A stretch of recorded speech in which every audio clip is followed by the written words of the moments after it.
ChatGPT just launched two of the biggest upgrades that they've ever released. The first one are going to be 24/7 AI automations and agents that can complete work for you without you actually having to prompt them. In addition to that, they just launched GPT 5.5, which is by far the best AI model that exists right now. And by the end of this video, you're going to learn about both of these things, how you could use them, and what new use cases they unlock. Okay, so the first new upgrade that we need to talk about is going to be ChatGPT 5.5. Now, if we come over into ChatGPT, we're now going to see that this new model is automatically going to be loaded up in here. So if we come over here, we come into configure, we could see that Instant is still using ChatGPT 5.3, but if we come under here, we could see that Thinking 5.5 is now being used and Pro 5.5 is now being used. And basically, these are the automatic models that are being used, and you want to make sure that you have auto switching turned on right here because this is going to allow ChatGPT to automatically switch from 5.3 to 5.5 or to Pro 5.5 depending on what it's actually doing. In addition to that, if you actually come over here, you could see all of the past models right here. If you wanted to switch over to them, I would strongly suggest though that you do not end up doing that. Now, if we come back over here, we have to go through what actually makes GPT 5.5 incredibly powerful, and we can see right here that this is being rolled out to Plus users, Pro users, business users, and enterprise inside of both ChatGPT and also Codex. So if we come over here, we could see what this actually looks like versus the other models. And what you're going to notice is that not only does GPT 5.5 crush GPT 5.4, it also crushes Claude Opus 4.7 and Gemini 3.1 Pro to make this the best model that currently exists. And if we actually come over here, we could see that this crushes it in terms of artificial analysis intelligence index. In addition to that, it's incredibly good at agentic coding. If we come down here, we could also see a bunch of examples that this has been used to do. For example, this right here actually built out a space mission app, which is incredibly complex. Like, this isn't just a simple app to build out. This built this out incredibly easily. In addition to that, if we come under Earthquake Tracker, we can see that this also built out. There's Earthquake Tracker right here, which again is not a simple task. These things are not easy. This is incredibly difficult to do, and this has all of these interactive graphs, has this website, has all of this, but this model was able to do this incredibly easily. On top of that, we could see a few things that people have said about it. This is the first coding model I've used that has serious conceptual clarity. In addition to that, it genuinely feels like I'm working with a higher intelligence, and there's almost a sense of respect. In addition to that, if we come down here, we could see that GPT 5.5 is actually going to be the new thing that's powering Cursor, powering Lovable, powering Cognition, Windsurf, GitHub, JetBrains, Sonar, because it is so strong. In addition to being incredibly good at coding, it's also insane at knowledge work. So the same thing that makes GPT 5.5 great at coding also makes it incredibly powerful for knowledge work, aka it's going to be way better at doing things like generating documents, generating spreadsheets, generating slideshows, and doing things like that. In addition to that, if we come down here, we could see tons of different things that it's been used for. For example, let's say you're an investment banking analyst right here, and you want this to go through and actually do this spreadsheet right here. Look at how complex this spreadsheet is that this went through and this created. We could see that this is actually using files from this user's computer right here, and this went through, calculated all this, and if we click on open, look at this. This literally went through and made this insane spreadsheet right here that is incredibly complex, and you see how fast it did this. In addition to that, we come over here, it can actually go through and use browser use in order to test the onboarding flow of a website. And we could see that it's now actually going through and doing this right here, which is absolutely insane.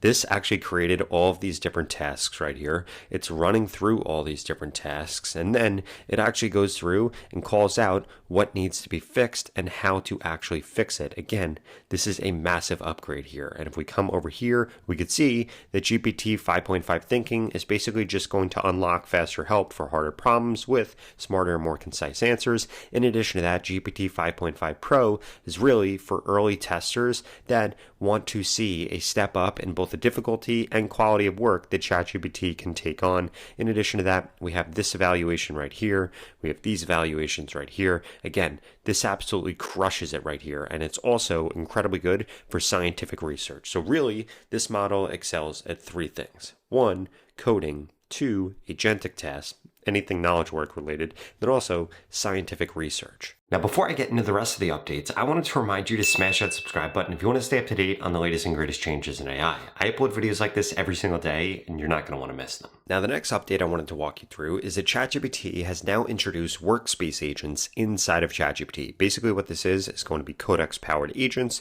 for teams, and we could see right here that there are tons of them. So if we come over here and actually watch this right here, we could see that this has been built for everybody. You're now going to see these Workspace agents right here where you could go through and ask a question like this. For example, build an agent that monitors this Slack feed right here, answers questions, and triages new issues. And then guess what? The agent is going to work 24/7 and it is going to complete these tests. And I don't want you to think that this can only do this, because this right here was custom building out an agent, but they actually have a bunch of different agents that are already actually created. For example, they have a software reviewer that can literally go through and review employee software requests, check them against approved tools and policies, recommend next step, and file IT tickets when needed. And guess what? These agents can work 24/7 or on a schedule.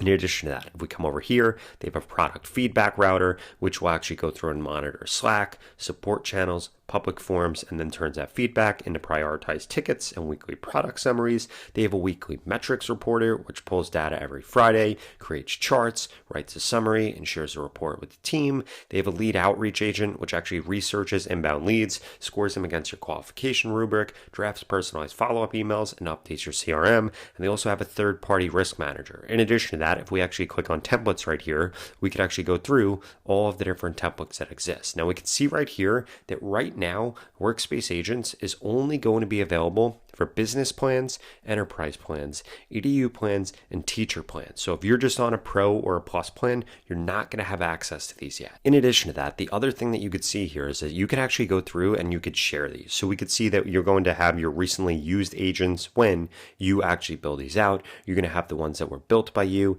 and we have a team directory right here. And you could see that you could name these, you could choose what their little icon's going to be, you could set your description, and then you actually set up what tools this is going to have access to. And essentially the way that this works is, one, you're writing in a prompt, two, you're writing in how frequently you want that action to actually occur, and three, you could connect this to all of your different connectors. On top of that, what's pretty cool is they actually give you analytics right here, which is awesome. So you could see how many runs have happened, how many runs have happened in the last 7 days, how many different unique users, and this actually goes through and does this all for you. In addition to that, we could see right here that enterprise governance and visibility is going to be something that is top of mind for them. So they have a bunch of different compliance related things that you probably want to check out if you're going to be rolling this out across your team. And we could see right here that these Workspace agents are actually going to be free until May 6th.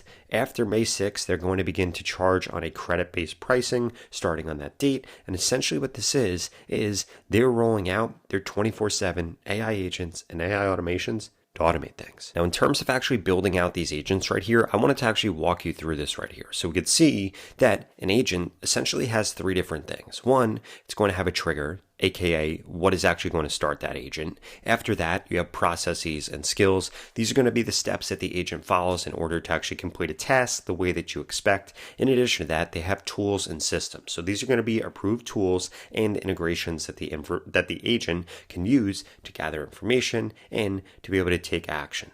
And on top of that, basically what this is going to do is make tasks repeatable, make tasks structured, make them time-based or event-driven, make them tool-based. In addition to that, if we actually come down here, we could see what the anatomy of an agent is on ChatGPT. So we could see 1, you're going to have the objective, which is going to be what is the overall goal of the agent. 2, you're going to have the trigger, what's actually going to start the work. 3, you're going to have the process that the agent should actually follow. So this is going to be whatever you actually want it to do. You're then going to have the tools, which are going to be the systems or applications that it actually has access to. Then you have governance. What kind of controls do you need? When should it stop? When should it escalate? And then this actually goes through a bunch of different agent flow examples. For example, there's one for briefing right here. There's one for triage and routing. There's one for analysis and recommendation, for content creation, for planning and coordination. In addition to that, we could see what actually using an agent looks like right here. And we could see that this looks pretty awesome. So this goes through, it tells you you exactly what it does.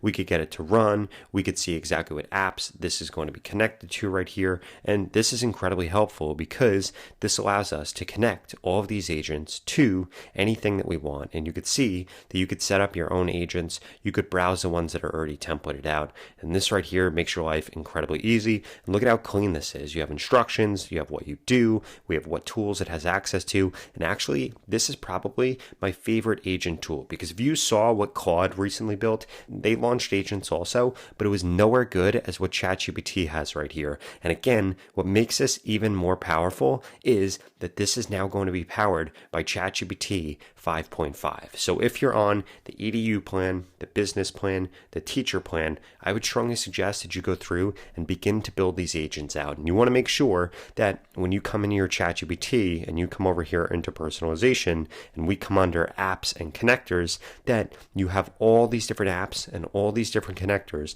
And if you come into over here, actually add more, this is going to show you everything that you can connect. And you want to make sure you have all these different apps connected in order to make your agents and make your automations as powerful as humanly possible. So what are you waiting for?